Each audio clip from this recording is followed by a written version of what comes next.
Hello hi అండి అందరికీ నమస్కారం. సో ఈరోజు వీడియో ఏంటంటే నేను పెసరట్టు చేస్తున్నాను అనమాట. అయితే మీకు కూడా చూపిద్దామని చెప్పేసి చూపిస్తున్నాను. అయితే నేను పెసర్లు నైట్ ఒక చిన్న గ్లాసు నానబెట్టినా అనమాట. తర్వాత మార్నింగ్ ఇంకా కొన్ని 2-3 పచ్చిమిర్చి అలాగే కొద్దిగా సాల్ట్ ఇంకా అవేసి బాగా మిక్సీ పట్టినా అనమాట. పట్టి ఒక 2 అవర్స్ అయిన తర్వాత ఇంకా సేమ్ మనం దోశలు వేసినట్లే వేసుకొని తినాలన్నమాట. ఇంకా ఈ పెసరట్టు మామూలుగా ఉట్టివి నానబెట్టుకొని మళ్ళీ మొలకలు వచ్చినాక అట్లా తింటారు కదా. కొంతమంది అట్లా తినడం ఇష్టం లేని వాళ్ళు ఇట్లా కూడా వేసుకోవచ్చు అనమాట. ఇంకా మంచి బెనిఫిట్స్ ఉంటాయి దీనిలో. అందుకే మేము ఇట్లా పెసరట్టు కూడా చేసుకొని తింటాం అనమాట. ఇంకా హెల్దీ కదా ఇది.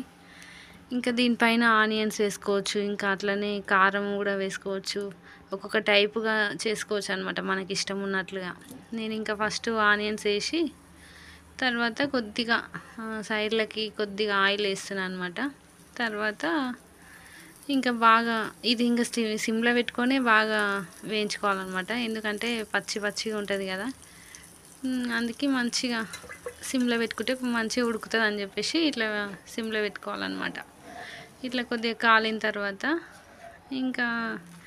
ఇంకా ఆనియన్స్ ఉన్నాయి కాబట్టి మళ్ళీ తిప్పేయకుండా ఇట్లనే చేస్తున్నాను అనమాట. అక్కడిక్కడ మంచిగా కాలిన దగ్గర కాల్చుకొని తీసేయాలి. తర్వాత నెక్స్ట్ కూడా సేమ్ ఇట్లే ప్రాసెస్లో చేసుకోవాలన్నమాట.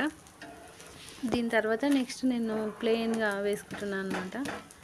ఇట్లా మంచిగా చూసి మంచిగా కాల్చుకోవాలండి, లేకుంటే మళ్ళీ తినబుద్ధి కాదు, పచ్చిగా ఉంటుంది కదా.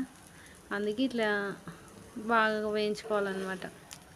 తర్వాత నెక్స్ట్ దోశ మళ్ళీ నెక్స్ట్ పెసరట్టు వేసిన ఇంకా ఈ విధంగా మళ్ళీ తడి పట్టుకొని ఇట్లా అనుకొని తర్వాత వేసుకోవాలన్నమాట.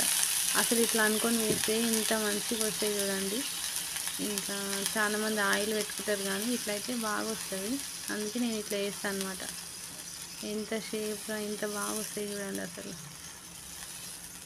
సో ఈ విధంగా వేసిన తర్వాత నెక్స్ట్ ఇంకా అదే ప్రాసెస్లో దీన్ని కూడా చేసేసేయాలన్నమాట. బాగా వేగిన తర్వాత తిప్పేసుకొని మళ్ళీ ఇటు సైడ్ కూడా మంచిగా కాల్చుకోవాలి. ఇంకా పల్లి చట్నీ కానీ దీనిలోకి ఏదైనా పచ్చడి అయినా సరే బాగుంటుంది. ఇంకా దీనిలో మనం పచ్చిమిర్చి వేసినాం కాబట్టి మనకి చట్నీ కూడా లేకుండా తినగలుగుతాం మనము, మంచిగానే ఉంటుంది. సో ఈ విధంగా చేసుకోండి ఫ్రెండ్స్. మీకు కూడా నచ్చిందా? నచ్చితే ఒక లైక్ ఇవ్వండి. ఓకే మరి, థ్యాంక్ యూ.